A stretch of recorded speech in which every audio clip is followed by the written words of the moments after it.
This is how I'm seeing it framed basically everywhere. Pro-Israel conservatives, as well as the corporate press, are claiming that AOC and fellow progressives want a ceasefire in Gaza. What the argument basically is that Hamas commits a terror attack against civilians in Israel and storms in and kills a bunch of civilians, and it's horrifying. Israel then begins its I guess, what would you call it, response. They cut off water. They begin hitting Hamas military targets, Al-Qassam brigade targets, which results in civilian casualties. Israel warns civilians to evacuate. Hamas says, there's a video of them saying death before indignity. They order people to stay, say no. Because it's an ideological conflict of two different moral worldviews. Israel says, we don't want to kill civilians, just stop shooting rockets at us. And Hamas says, our land from the river to the sea. And the left makes their arguments, and I certainly think it's fine to criticize Israel, and we can make this argument. In this, I see something different. I don't believe that AOC has formally called for a ceasefire. In the clip going viral, AOC actually calls for surgical strikes to remove Hamas. You know, and so, okay, maybe I'm giving her a little bit too much here, but I do love this arc. AOC moving from pro-Palestine into the, well, maybe we need precision and Hamas must be dealt with. Now, that's it. Take what you can get, man. My attitude is there's a lot of people who are very pro-Israel. There are a lot of people who are Jewish who are like, AOC doesn't get it, calling for a ceasefire. And like, I get it. Hamas is not going to stop. It's not going to stop. Now, I don't think that means Israel is justified in doing everything they're doing. I don't know. Don't come to me for those hard moral questions because I can't. It's war. What I can tell you is if you remove the barrier around Gaza, it's funny. I can ask this of any leftist. I asked this of Max Blumenthal. I don't think I got a straight answer out of him. You know why? I'll give you my thoughts. Let me ask you, whatever your position may be, if you removed the security barrier around Gaza and said to all the people of Gaza they can freely move about in all of Israel, what would happen? I think even people on the left realize it would result in the mass murder and killing of many Israeli civilians. I think even the left understands this. Let me play this clip for you of AOC, and I'll tell you this.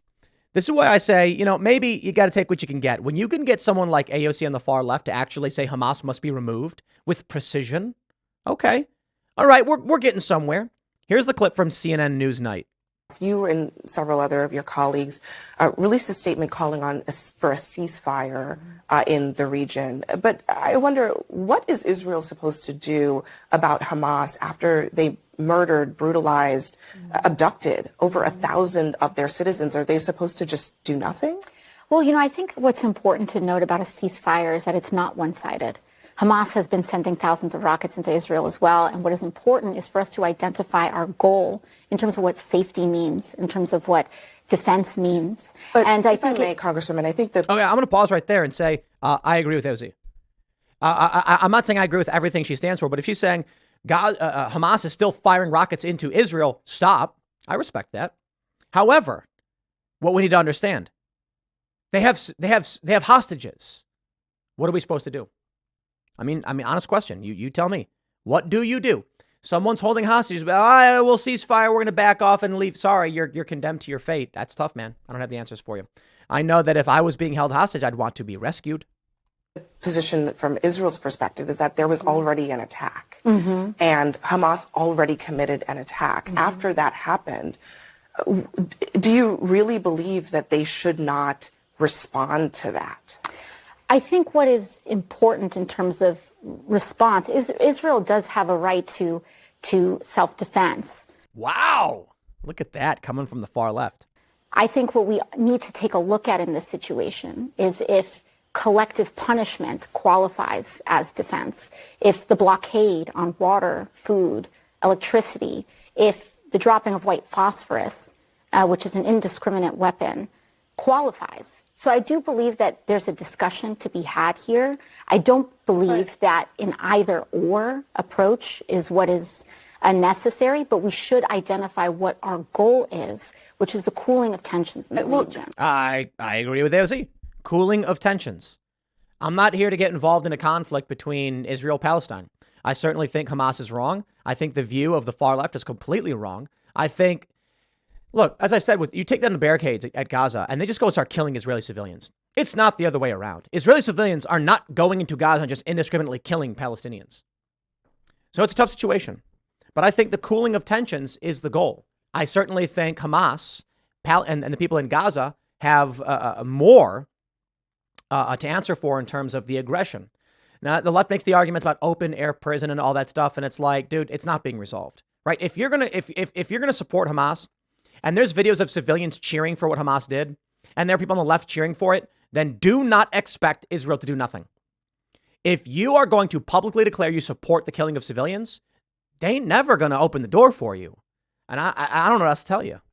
Israel's goal is to rid the region of Hamas. They've been very clear about that. And I certainly take what you're saying about the condition of Gaza right now for civilians who, as you point out, are not synonymous with Hamas. But for Israel to deal with Hamas, which is a force that is actually detrimental to Palestinians. Absolutely. How else are they supposed to address a violent, militant, some say terrorist group, other than to go in there? Some say? Well, far be it from me to agree with the United States government, but yeah, Hamas is a terrorist organization. Look, I understand the whole argument, one man's terrorist, another man's freedom fighter, blah, blah. That's all ideological nonsense. If you're an organization that is not seeking to gain control of resources or a region, you are seeking to target and kill civilians, I'm sorry, I'm going to refer to you as terrorists. If Hamas went in and seized the land and defended it and got civilians out, I'd say that was a military operation. But they intentionally killed and captured civilians, children, etc., and are quite literally terrorizing them for a political end. Now, don't get me wrong. It's all war. It's all war. And I think in the purest of sense, you can call it whatever you want, military operation. But that's my distinction. The goal of a group to terrorize the people who live there who are non-combatants, I think that is abject evil. There. Right. And take them on directly. Well, when we talk about going in there, I think we should also keep in mind President Biden's statements as well about what the implications of a potential ground invasion would be. This is an inherently complex situation. I do believe that Hamas needs to be dealt with. Oh, that's pretty bold coming from card-carrying member of the Democratic Socialists of America who have cheered for Hamas. AOC saying they must be dealt with, and there's more. But how, I think, is what I'm trying to understand. And I think what we're trying to figure out right now is that this present situation of collective punishment and indiscriminate attack is one approach, but we are seeing the issues and the complications with that approach now. Can we target them in terms of intelligence? Is there precision? What are the options available? Are entirely up to the administration and for Israel to examine and explore. Let me just break down what she said. She wants a ceasefire. What does that mean? I see a lot of people coming out and being like, what, this is nonsense. And she can't even give a real answer. I thought she was quite articulate. I think I understood exactly what she's saying. Israel cutting off food, water, and electricity is not good. It's going to make things worse. Innocent people are now suffering and dying over what Hamas did. We should minimize that. Israel should focus primarily on taking out military targets for the same reason I just explained. There's a big difference, however. I have no problem saying it. Hamas killed civilians. Israel's being like, we're not going to supply energy to the region. Very different. Israel's under no obligation to give anybody anything, and they're not just going in there and executing civilians the way Hamas did to Israel. That being said, AOC's point, I don't completely disagree. Israel needs intelligence and precision. Okay.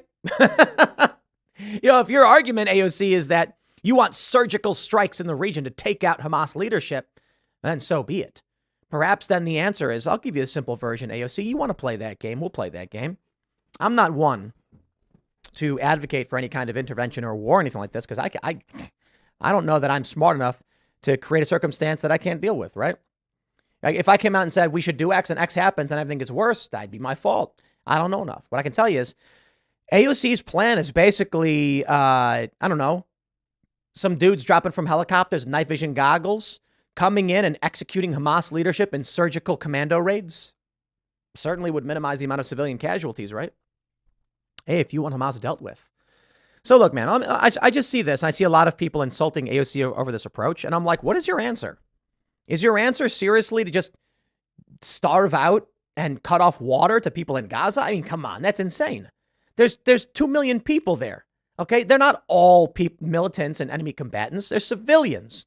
They need water. Now, as an argument, Israel's under no obligation to be the one supplying water to them. That I get. But if the argument is let's try and help the civilians to the best of our abilities and stop Hamas, sure.